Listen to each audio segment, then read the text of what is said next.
Bienvenidos a una sesión más del Círculo Bastiat en este ciclo que estamos dedicando a leer, analizar y sobre todo aprender de una de las obras más importantes en la historia del pensamiento económico, y me refiero nada más ni nada menos que a La riqueza de las naciones, una investigación acerca de la naturaleza y causas de la riqueza de las naciones de Adam Smith, publicada por primera vez en el año de 1776, y en la cual encontramos muchos de los principios universales de la ciencia económica, basados precisamente en los principios que rigen la conducta de nosotros, los agentes económicos, en todas las actividades que van desde la producción de bienes y servicios hasta su consumo.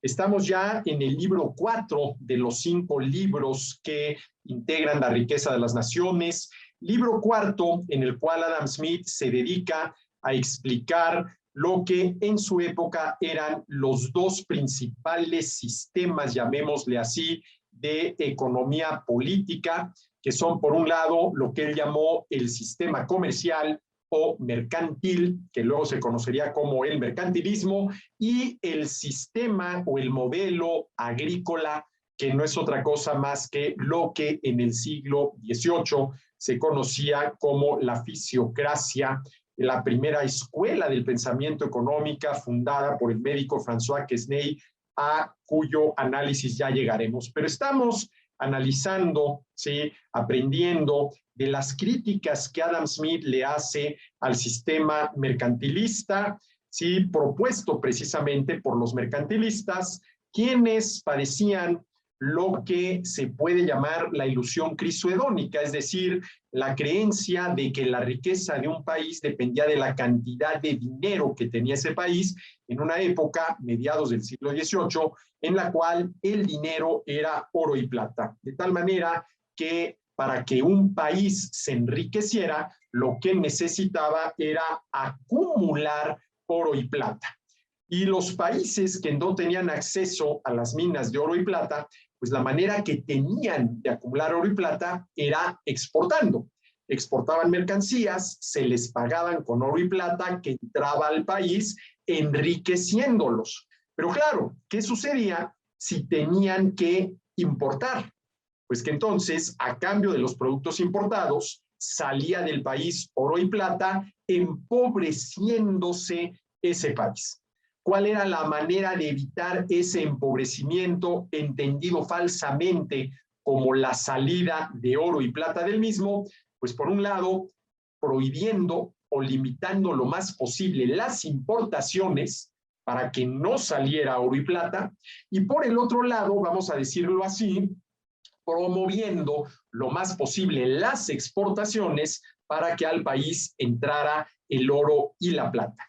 Y estamos ya en el libro número 4, ¿sí?, de los 5 libros que integran La riqueza de las naciones.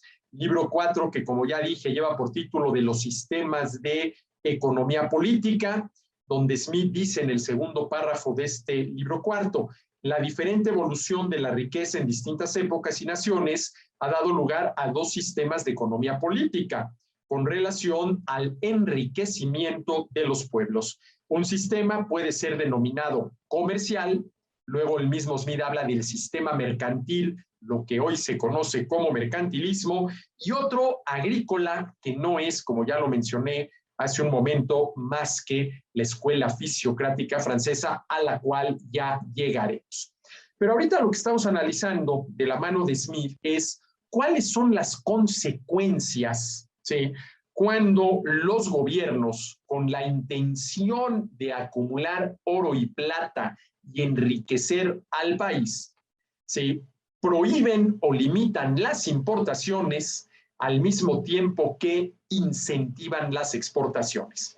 Y lo que ya vimos es que, dice Smith, bueno, a ver, hay fundamentalmente, sí, dos, vamos a decirlo así, motivos por los cuales limitar o prohibir las importaciones. El primero, dice Smith, se va a prohibir la importación de cualquier bien que se pueda producir en el país. Lo que en el siglo XX se conoció, sobre todo en ciertos países de América Latina, México incluido, como la sustitución de importaciones. A ver, si este producto que estamos importando se puede producir en el país, se prohíbe su importación para que se produzca en el país. Y no tanto, al menos no desde la perspectiva de los mercantilistas del siglo XVIII, por una especie de nacionalismo económico que podría llevarnos a decir que lo que importa es consumir lo producido en el país. No, no iba por ahí esta propuesta de sustituir importaciones. Simple y sencillamente porque si dejamos de importar lo que podemos producir en el país, dejamos de pagar con oro y plata esas importaciones, oro y plata que se van al país del cual estamos importando esos bienes. Pues una manera de evitar que del país salga el oro y la plata y por lo tanto se empobrezca el país es prohibiendo la importación de aquellos bienes que se puedan producir en el país, lo que se conoce como sustitución de importaciones, y ya vimos cuál es el análisis que hace Smith, cuáles las conclusiones a las que llega, cómo esta sustitución de importaciones lo que hace es reducir la competencia que tienen los productores nacionales, lo cual les permite ofrecer lo que producen a un mayor precio del que podrían ofrecerlo si tuvieran la competencia de las importaciones, y este mayor precio al cual se ofrece lo producido en el país, pues va en contra de los intereses de los consumidores, a quienes les interesa comprar al menor precio posible. Y luego, después de analizar este proceso de sustitución de importaciones, Smith dice que también se pueden prohibir las importaciones de aquellos países con los cuales se tenga un déficit comercial. A ver, déficit comercial quiere decir que estamos importando más de lo que estamos exportando, y no faltan por ahí, pues vamos a decirlo así, los ignorantes que creen que un déficit en la balanza comercial es algo malo y que por lo tanto lo correcto, lo bueno, lo conveniente sería tener un superávit en la balanza comercial. Bueno, ya en alguna sesión anterior expliqué con todo detalle por qué lo que conviene en materia de balanza comercial es el déficit y no el superávit, porque con el déficit logramos minimizar la escasez y por lo tanto es una de las condiciones que se tiene que cumplir, minimizar la escasez, para aumentar el bienestar de las personas, ¿sí? Ese es otro caso que analiza Smith. A ver, ¿qué sucede cuando para corregir el déficit en la balanza comercial se prohíben las importaciones de los países con los cuales tenemos déficit comercial? Y si nosotros tenemos un déficit comercial con esos países con nosotros tienen un superávit. Ya vimos lo que dice Smith al respecto, cuál es su análisis, cuáles son sus conclusiones. Bueno, esto con relación, ¿sí?, a limitar o prohibir las importaciones con el objetivo, ¿sí?, de que no salga oro y plata del país y por lo tanto no se empobrezca el país a partir de lo que se conoce como la ilusión crisohedónica, el creer que la riqueza de un país consiste en la cantidad de dinero que hay en ese país en una época, mediados del siglo XVIII, en la cual el dinero era oro y plata. Bueno, y una de las cosas que deja muy claro Smith a lo largo de su obra, ¿sí?, haciendo referencia, ¿sí?, al primer concepto o a la primera pregunta que plantea Smith en el título de la misma, una investigación acerca de la naturaleza de la riqueza. Una pregunta que ya encontramos en el título de la obra es ¿en qué consiste la riqueza? Y Smith es muy claro. A ver, la riqueza consiste en los bienes y servicios con los que satisfacemos nuestras necesidades, ¿sí?, no en el dinero. El dinero no es más que el medio de intercambio de la riqueza, pero la riqueza consiste en los bienes y servicios con los cuales satisfacemos nuestras necesidades. Y les voy a poner un ejemplo muy gráfico de qué es la riqueza. disponer del agua cuando uno tiene la necesidad de aclarar la garganta para poder seguir hablando. ¿Sí? Bueno, ahora, lo siguiente que hace Smith es explicar de qué manera pueden los gobiernos promover las exportaciones y cuáles son las consecuencias de estas distintas maneras de promover las exportaciones. Porque si yo lo que quiero es acumular la mayor cantidad de oro y plata en el país, pues lo que tengo que hacer es limitar lo más posible las importaciones, a cambio de las cuales sale oro y plata del país, e incentivar lo más posible las exportaciones, a cambio de las cuales entra, porque con eso nos las pagan las exportaciones, oro y plata al país. ¿Sí? Y bueno, lo primero que dice sí, Smith es que una manera, y estoy sintetizando todo lo que dice, ¿sí? Porque no podemos irnos párrafo por párrafo, una manera de incentivar las exportaciones es simple y sencillamente no cobrándoles impuesto a los exportadores. ¿Sí?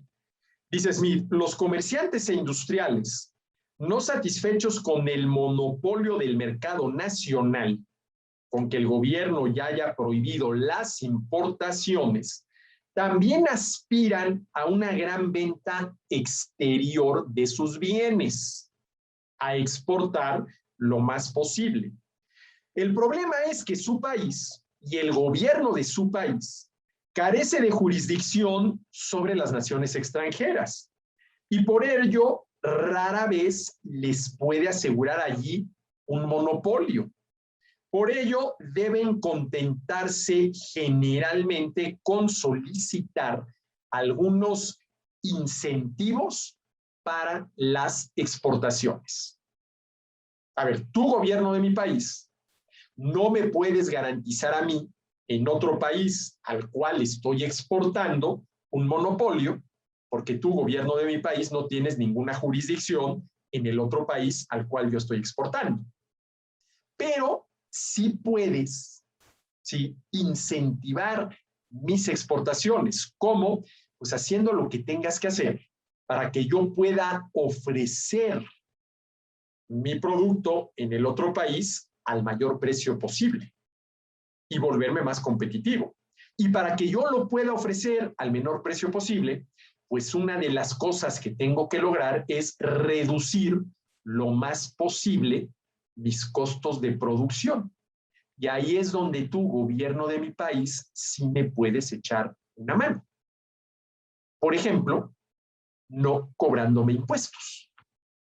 Los impuestos a la producción de bienes forman parte del costo de producción. Dejas de cobrarme impuestos, se reducen mis costos de producción, eso me da margen para reducir mi precio en el mercado del país al cual estoy exportando, y esa reducción en el precio de mi producto en el mercado de los otros países me vuelve más competitivo. ¿Sí?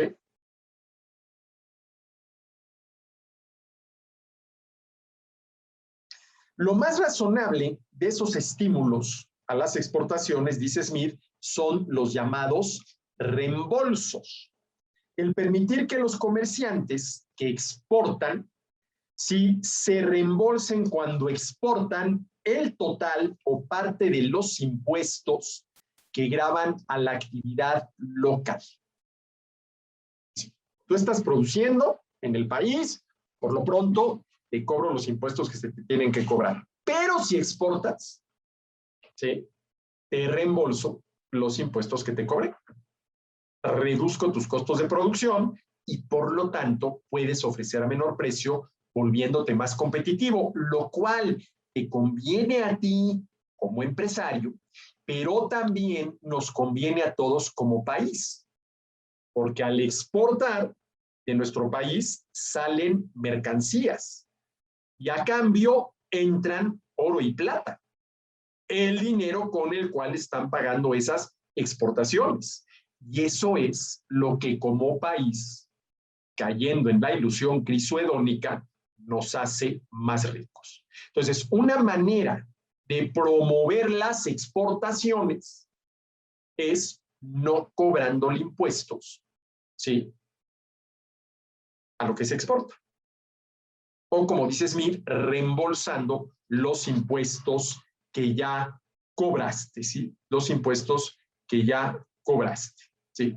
Ahora, dice Smith, los reembolsos son útiles para promover las exportaciones solo cuando los bienes por cuya exportación se conceden son efectivamente exportados y no cuando son clandestinamente reimportados a nuestro país. Para lo cual, pues obviamente se necesita todo un aparato, ¿sí?, que verifique que realmente esos productos a los cuales se les están reembolsando los impuestos están siendo exportados y ofrecidos y vendidos en otro país. No que se haga una especie de triangulación. Mira, hago como que exporto o exporto y una vez que ya me reembolsaste los impuestos, lo vuelvo a importar para ofrecer ese producto en el país, ¿sí? Pero lo que dice Smith, pues es que, al final de cuentas, una manera de que un gobierno puede promover las exportaciones de su país, pues es precisamente, ¿sí?, para decirlo muy claramente, no cobrando impuestos al producto exportado, no cobrando impuestos al producto exportado, ¿sí?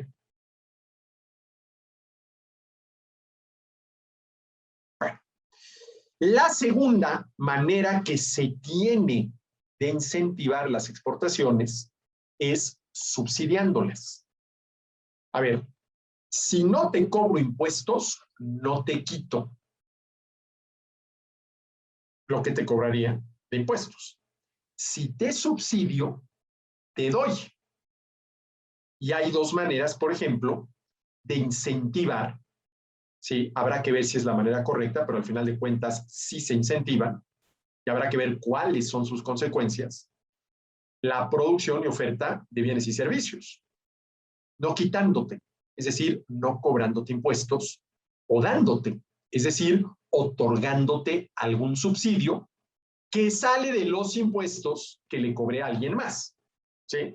Pero bueno, además de no cobrar impuestos a la producción que se va a exportar, otra manera de promover las exportaciones es precisamente a través de los subsidios.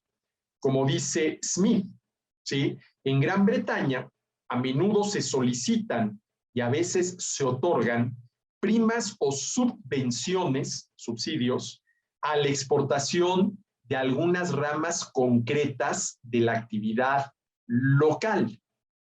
Se supone que mediante estas ayudas nuestros comerciantes e industriales podrán vender sus bienes en el mercado internacional tan baratos o más que los de sus competidores, y que al exportar una cantidad mayor, la balanza comercial se volverá más a nuestro favor, reduciendo el déficit o, suponiendo que ya se tuviera superávit, acrecentando el superávit.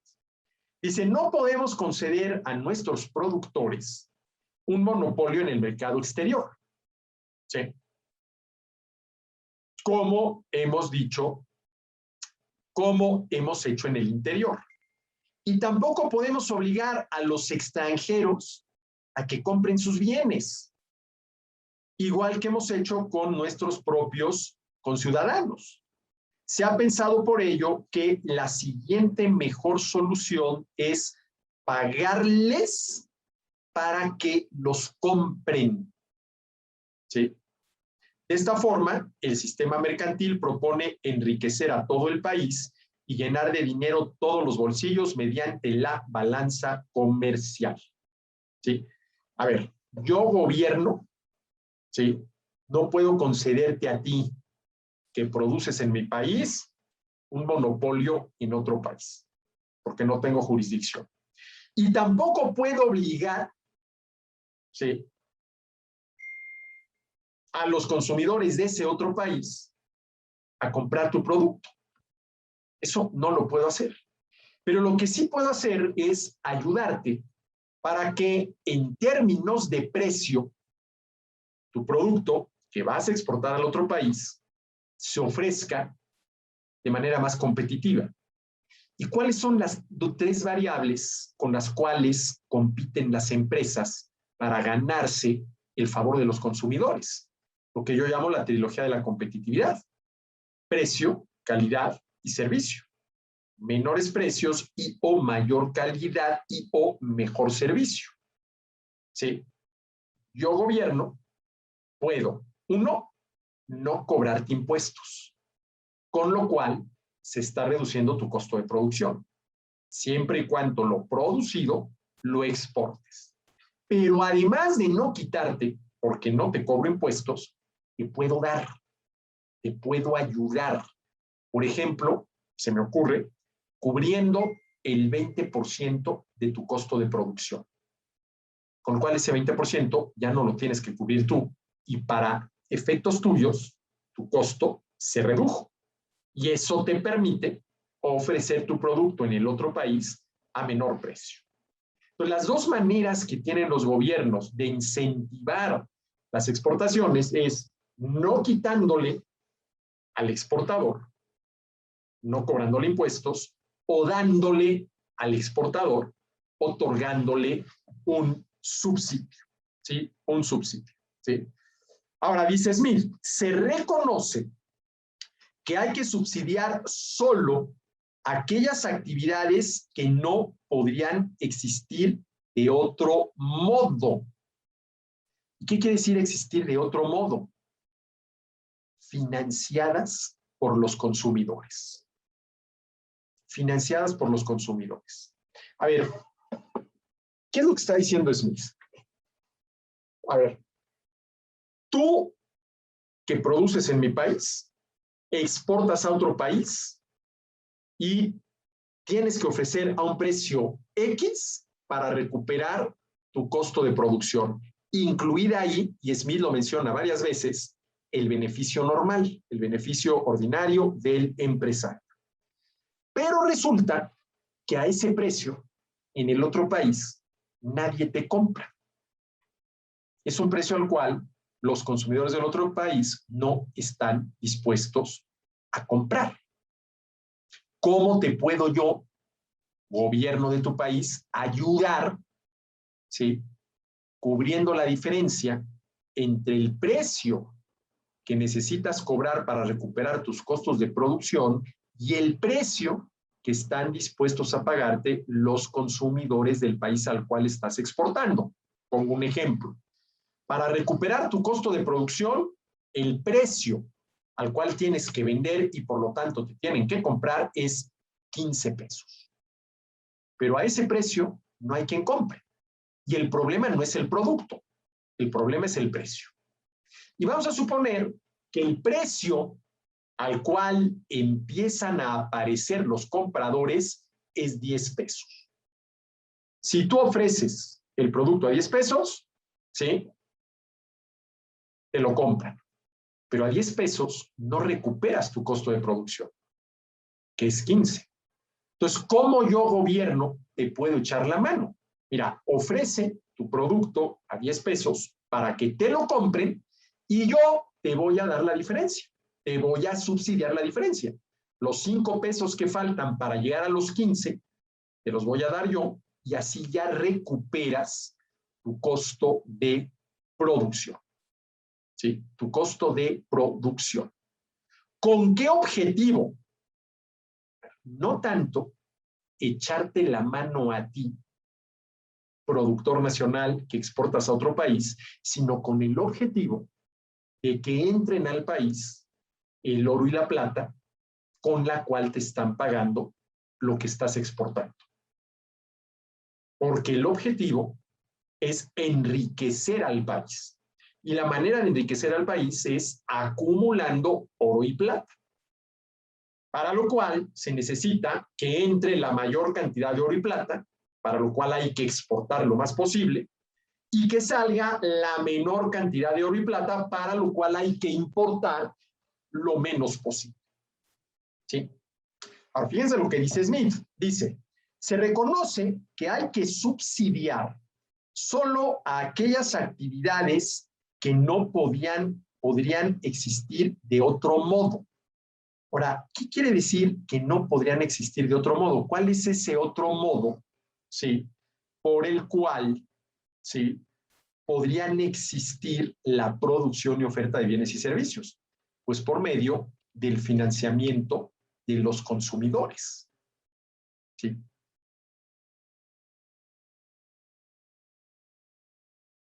Si los consumidores no están dispuestos a pagar el precio al cual se recupere el costo de producción, incluida la ganancia normal, quiere decir que no están dispuestos a financiar, pagando ese precio, la producción de ese bien y servicio.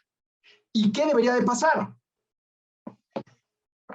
Lo primero, que el productor de ese bien y servicio se vuelva más productivo, reduzca su costo de producción para poder ofrecer a un menor precio.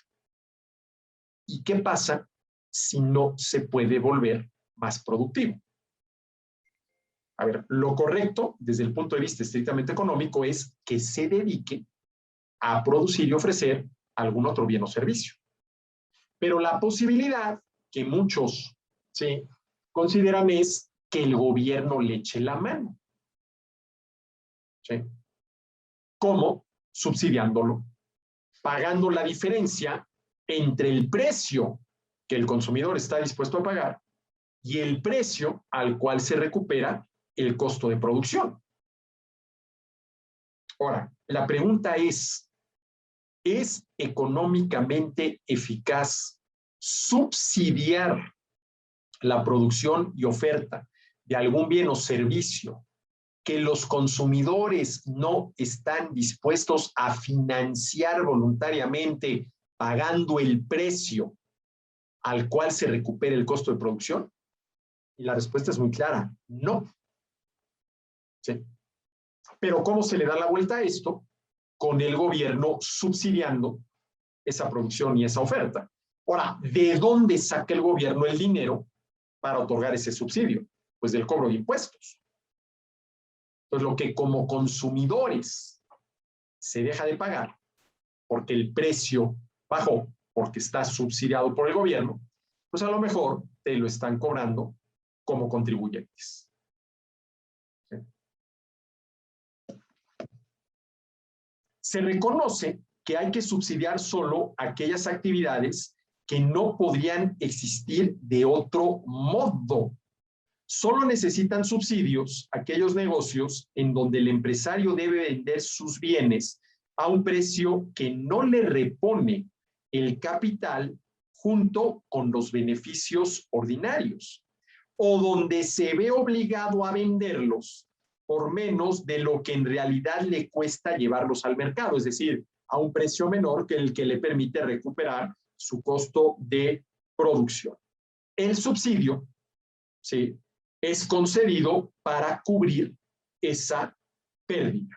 El subsidio es concedido para cubrir esa pérdida. ¿Sí? Ahora, Smith está considerando, ¿sí?, el subsidio. A ver, no es que esté a favor del subsidio. Lo que Smith está haciendo es analizando cuáles son los medios que los gobiernos tienen a su alcance para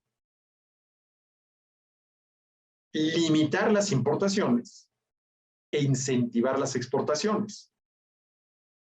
Y para incentivar las exportaciones, hasta ahorita, una de dos.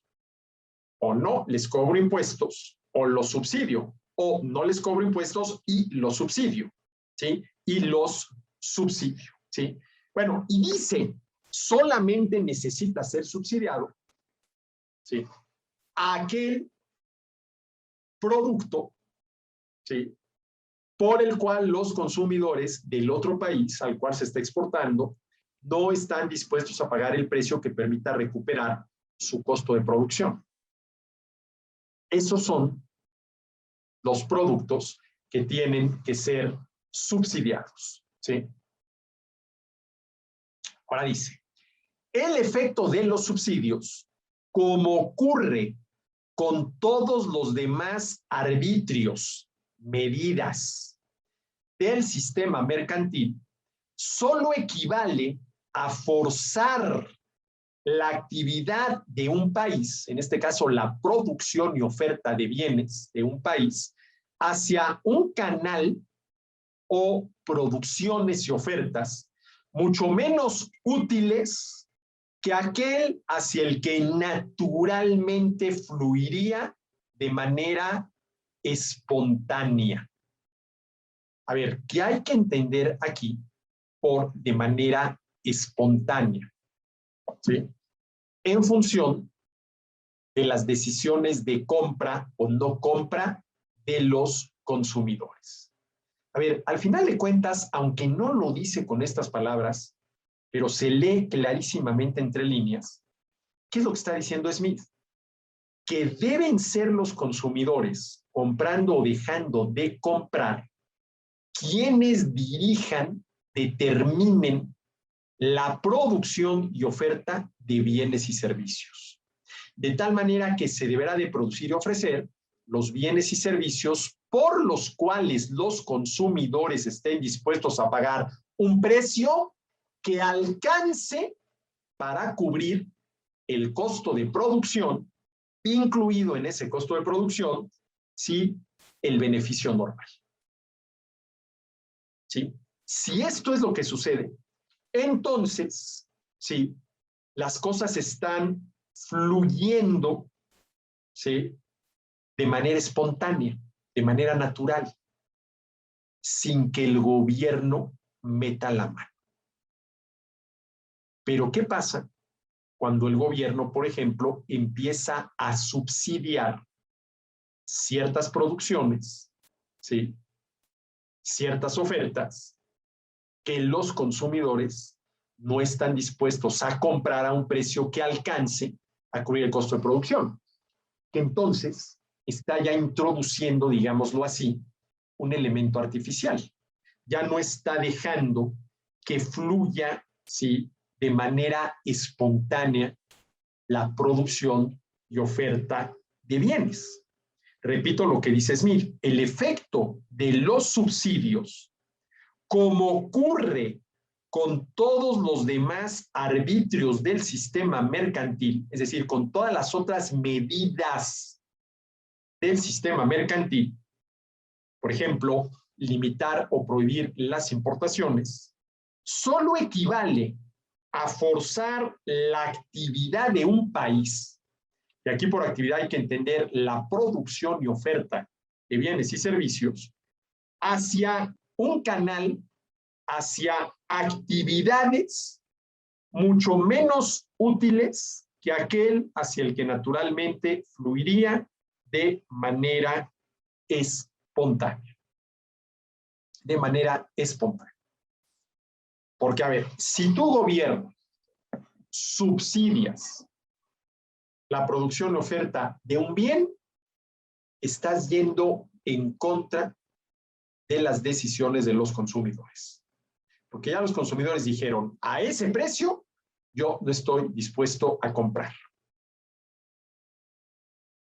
A ese precio.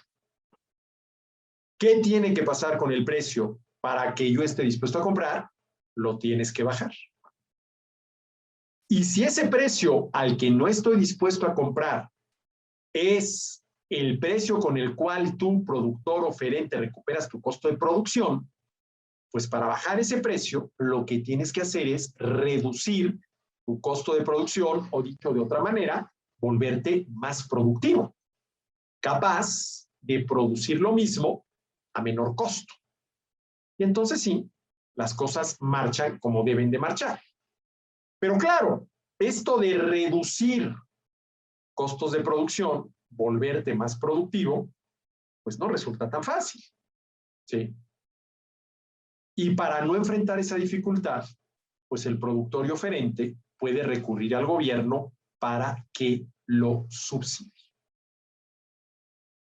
A ver, tu gobierno, págame la diferencia entre el precio que está dispuesto a pagar el consumidor y el precio al que yo recupero mi costo de producción. El precio que está dispuesto a pagar el consumidor es 10 pesos. El precio con el cual recupero mi costo de producción es 15 pesos. Pues que el consumidor me pague los 10 pesos y tú subsídiame la diferencia. Ponme los 5 pesos que faltan. Y yo gobierno, ¿por qué habría de hacer eso? Ah, porque mira, si no haces eso, ¿sí? Entonces a lo mejor mi empresa quiebra. Y si mi empresa quiebra, pues imagínate, voy a tener que despedir a los 200 trabajadores que tengo, con lo cual va a haber 200 familias que se van a quedar sin el sustento diario. Por lo general, cuando se piden subsidios a la producción y oferta de bienes y servicios, ¿sí? Uno, vamos a decirlo así, de las razones que se esgrimen para pedirlo es precisamente, vamos a preservar el empleo. Vamos a preservar el empleo. Oye, pero es que ese empleo es improductivo, porque no es capaz de producir ese bien a un costo tal, ¿sí?, que el consumidor esté dispuesto a pagar el precio. Ese es el tema. Es empleo improductivo. ¿Qué tienes que hacer?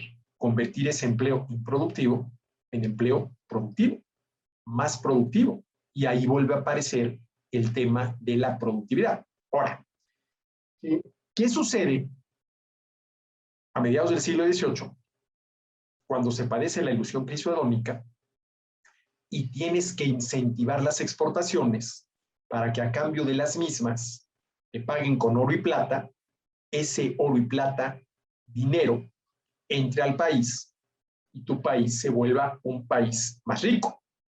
No, pues mira, en ese caso, yo creo que sí convendría, al menos esto es lo que piensan los mercantilistas, subsidiar la producción y oferta de ese bien que se va a exportar. ¿Sí? Porque a cambio de esa exportación vamos a recibir oro y plata. Para ese vamos a recibir, habría que tomarlo con cautela, porque estrictamente hablando no es que el país como tal reciba cada vez que se exporta oro y plata. Quien recibe ese oro y plata con el que se le paga es el productor que está exportando. Y ese es su dinero. Ese es su dinero, ¿no? Sí. Bueno, también aquí hay que ver que en esta concepción mercantilista implica una visión, digámoslo así, colectivista, ¿no? Y yo lo he mencionado aquí ya varias veces y no lo había puntualizado y aclarado, y creo que vale la pena. Es que si exportamos, ingresa oro y plata al país y el país se vuelve más rico. No, a ver, ese oro y plata con el cual se pagaron las exportaciones va al bolsillo del exportador. Para de que ese oro y plata ya está dentro del país, pues sí, que ya entró al país, pero está en el bolsillo del exportador y es dinero del exportador. Para que comparte de ese dinero, ese oro y esa plata, se pagan los impuestos. Y entonces podríamos pensar que el gobierno, ahora que tiene más oro y plata, se vuelve más rico. Pues sí. Y aquí llevamos otra pregunta, ¿no? Pero ¿qué es lo que tiene que hacer el gobierno con ese oro y plata que recibe a manera de pago de impuestos? Gastarlo en beneficio de los ciudadanos.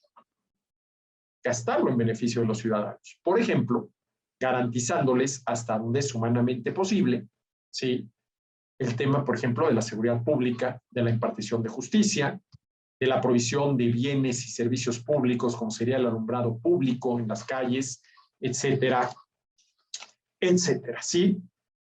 Bueno, dice Smith, debe observarse que todo subsidio a la exportación hace pagar al pueblo de entrada un impuesto.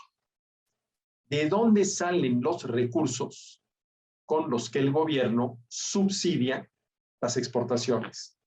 De los impuestos que cobra. De los impuestos que cobra.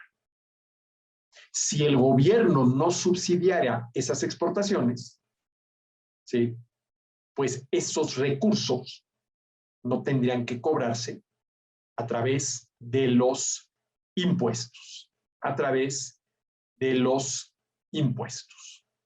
¿Sí? Y dice, todo subsidio a la exportación hace pagar al pueblo dos impuestos distintos. Primero, debe pagar impuestos para sufragar la subvención, para sufragar el subsidio. Y segundo, debe pagar un gravamen derivado del aumento del precio de la mercancía en el mercado nacional. ¿Por qué? Porque si parte de esa producción que se está realizando en el país se exporta, lo que se exporta se va a ofrecer en otro país. Y eso que se exporta reduce la oferta de ese producto en el mercado nacional.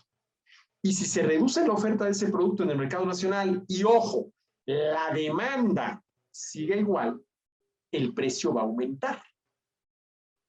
Y a este aumento de precio, por esta causa, se redujo la oferta de este bien porque parte de la producción se exportó. Smith lo considera como una especie de impuesto.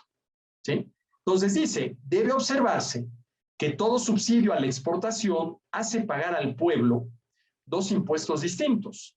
Primero, debe pagar impuestos para sufragar la subvención.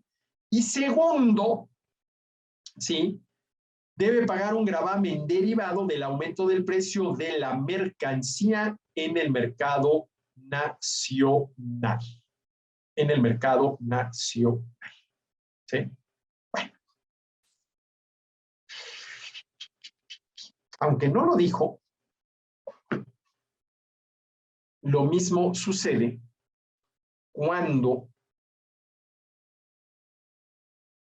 se le reembolsan los impuestos o de plano no se le cobran impuestos, ¿sí?, a los exportadores. Porque, a ver, si se le reembolsan los impuestos a los exportadores, eso para todo efecto práctico quiere decir que el resto de los contribuyentes está pagando un mayor impuesto. Porque si no se los reembolsaras, los impuestos de todos podrían bajar. O si de plano no le estás cobrando impuestos a la producción de lo que se va a exportar, ¿sí?, eso tiene como consecuencia práctica que le estás cobrando más impuestos al resto de los contribuyentes. Porque si le cobraras impuestos a la producción de lo que se va a exportar y el gasto del gobierno se mantiene constante, podrías cobrarle menos impuestos al resto de los contribuyentes. A ver, para ponerlo muy claramente, vamos a suponer que el gobierno gasta 10, ¿sí? Y esos 10 pesos que gasta los obtiene por el cobro de impuestos. Y que hay 10 contribuyentes. Y a cada contribuyente le cobra un peso. A cada contribuyente le cobra un peso, son 10 contribuyentes, ¿sí?, 10 pesos recaudados que alcanzan para que el gobierno gaste los 10 pesos.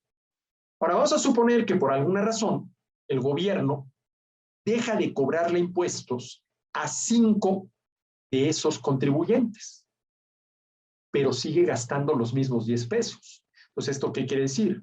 Que a los otros 5 que sí les está cobrando los impuestos, en vez de cobrarles un peso, ahora les va a tener que cobrar 2 para juntar los 10 pesos que necesita para gastar.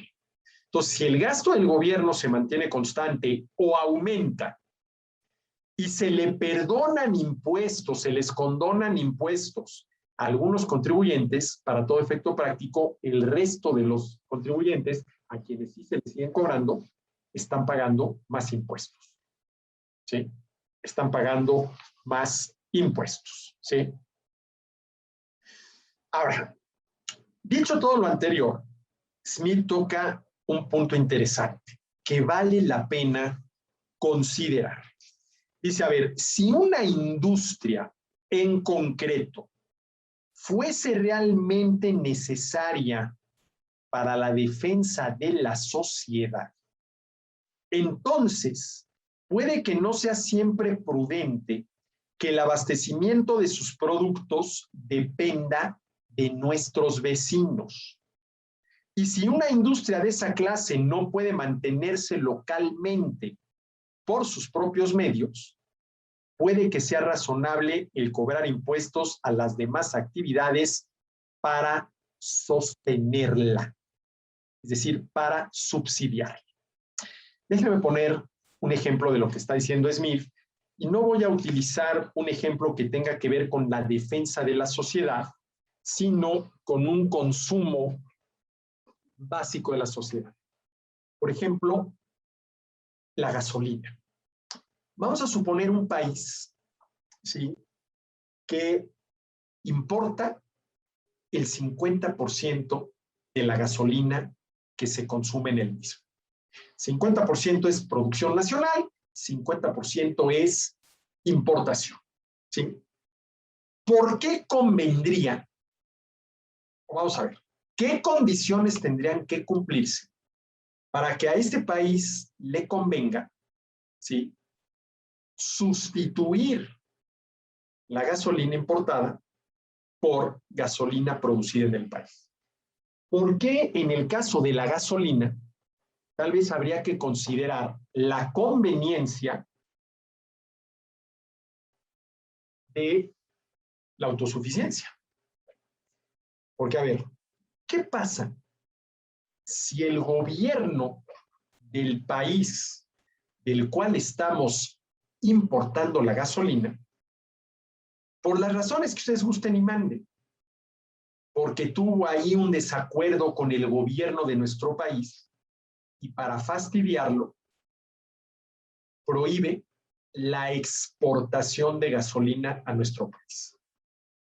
Pues que por lo menos en el corto plazo nos vamos a ver en un serio problema, porque si de la noche a la mañana, ¿sí?, dejamos de importar el 50% de la oferta de gasolina, pues de aquí a que podamos reponer ese 50% comprándoselo a algún otro país o produciéndolo internamente, pues puede pasar tiempo, ¿no?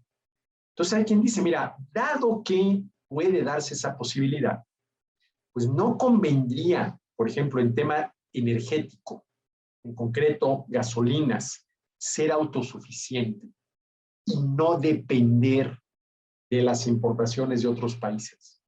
Lo mismo podría decirse, por ejemplo, con relación a ciertos alimentos, ¿no? Vamos a suponer que se importa el 50% de la oferta, por poner un ejemplo, de maíz, y que el gobierno del país del cual estamos importando el maíz, ¿sí?, por algún desacuerdo que tuvo con nuestro gobierno, con las ganas de fastidiar, prohíbe que se exporte maíz de su país al nuestro. Bueno, no convendría, dado que existe esa posibilidad, que fuéramos autosuficientes en la producción de maíz. Bueno, si se cumplen estos supuestos de que el gobierno del país del cual estamos importando maíz o gasolina podría prohibir las exportaciones de maíz y gasolina a nuestro país, sí, pero ojo, ¿cuál es el problema? Que el gobierno de ese país tenga el poder para prohibirle a sus productores de gasolina y de maíz exportarla a nuestro país. Ese es el problema. Esa es la amenaza. Esa es la amenaza. ¿Sí? Y aquí la pregunta que tenemos que hacernos es, ¿en qué momento los gobiernos se metieron hasta la cocina? Y déjenme poner el ejemplo de México. Permítanme un momento.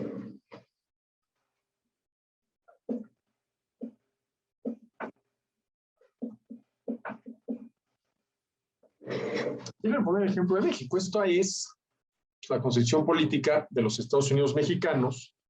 Y me voy al artículo, ¿sí?, 131. El artículo 131 de la Constitución Política de los Estados Unidos Mexicanos. Dice, el Ejecutivo, el Poder Ejecutivo Federal, el Presidente de la República, podrá ser facultado por el Congreso de la Unión, el Poder Legislativo, para ¿sí? Aumentar, disminuir o suprimir las cuotas de las tarifas de exportación e importación expedidas por el propio Congreso y para crear otras, así como para restringir y para prohibir las importaciones, las exportaciones y el tránsito de productos, artículos y efectos cuando lo estime urgente a fin de regular el comercio exterior, la economía del país, la estabilidad de la producción nacional o realizar cualquier otro propósito, eso sí, en beneficio del país. A ver, esto supondría prohibirnos a los mexicanos relacionarnos comercialmente con cualquier extranjero como más convenga a nuestros intereses. Y ese derecho, que es parte del derecho a la libertad individual, debería de estar plenamente reconocido, puntualmente definido y jurídicamente garantizado. A ver, tu gobierno no tienes absolutamente nada que hacer, absolutamente nada que hacer, ¿sí? En la manera como los ciudadanos de tu país se relacionan comercialmente con los ciudadanos de otros países. En todo caso, tu tarea es, suponiendo que fuera el caso, hacer valer los derechos, ¿sí?, comerciales, mercantiles, de los agentes económicos. Ese es el problema, que hoy en día los gobiernos, porque esto no es privativo del gobierno mexicano, tienen el poder para, si así lo consideran, adecuado, prudente, eliminar el comercio exterior. Oye, pero así tanto como eliminar el comercio exterior, el Ejecutivo podrá ser facultado por el Congreso de la Unión para, ¿sí?, restringir y para prohibir las importaciones, las exportaciones y el tránsito de productos, artículos y efectos cuando lo estime urgente a fin de regular el comercio exterior. Vamos a suponer que tenemos, como es el caso de México, ¿sí?, un déficit en la balanza comercial y alguien considera que ese es el resultado erróneo de la balanza comercial y que por lo tanto hay que regular el comercio exterior para corregir ese déficit. ¿Cómo? Prohibiendo, limitando las importaciones. La economía del país, la estabilidad de la producción nacional. Oye, es que las importaciones están haciendo la competencia a los productores nacionales y esto los está desestabilizando y en una de esas más de uno acaba quebrando porque no pudo volverse más productivo, capaz de producir a menor costo de producción para volverse más competitivo, capaz de ofrecer a menor precio. O realizar cualquier otro propósito. Vean el grado de inseguridad jurídica que esto implica. Cualquier otro propósito. ¿Cuál? Pues el que se le ocurra. ¿A quién? Al Ejecutivo. Pero eso sí, en beneficio del país. Ahora, a ver, cuando estamos hablando del comercio exterior, hablar del beneficio del país es totalmente equivocado, porque en materia de comercio, interior o exterior, siempre hay dos partes. Por ejemplo, en materia de comercio exterior, están los importadores y los consumidores nacionales de productos importados, y están la contraparte, que son los exportadores y los consumidores extranjeros de productos exportados. Y importadores y exportadores tienen intereses encontrados. Por ejemplo, con relación al tipo de cambio. ¿Qué es lo que le interesa a los importadores? Pues que el tipo de cambio, o dicho de otra manera, el precio del dólar en términos de pesos baje. Porque así, yo, mexicano, que consumo productos importados, ¿sí?, si el precio del dólar en términos de pesos baja, pues por cada dólar de producto importado que yo consumo, tengo que dar menos pesos. Pero ¿cuál es el interés de los exportadores? Exactamente el contrario. Que el tipo de cambio aumente, que el precio del dólar en términos de pesos aumente, porque así yo exportador, por cada dólar que exporto, recibo más pesos. Entonces son intereses encontrados. Por eso es que en beneficio del país, bueno, pues espérame, aquí ¿quién es el país? ¿Los importadores o los exportadores? Sí. ¿Cuál es el problema? Que el gobierno del país del cual estamos importando gasolina o maíz, por la razón que ustedes gusten y manden, de pronto prohíba a los productores y exportadores de gasolina y de maíz de su país exportar hacia el nuestro. Y entonces sí, pues a ver cómo le hacemos por lo menos a corto plazo. Pero ¿cuál es la amenaza? Ese poder que tienen los gobiernos. Esa es la amenaza, ese poder que tienen los gobiernos, ¿sí? Ese es el problema, ¿sí? Y la pregunta la hago muy en serio. ¿Cómo hemos permitido los ciudadanos que se llegue a esos extremos? Que se llegue a esos extremos, ¿sí?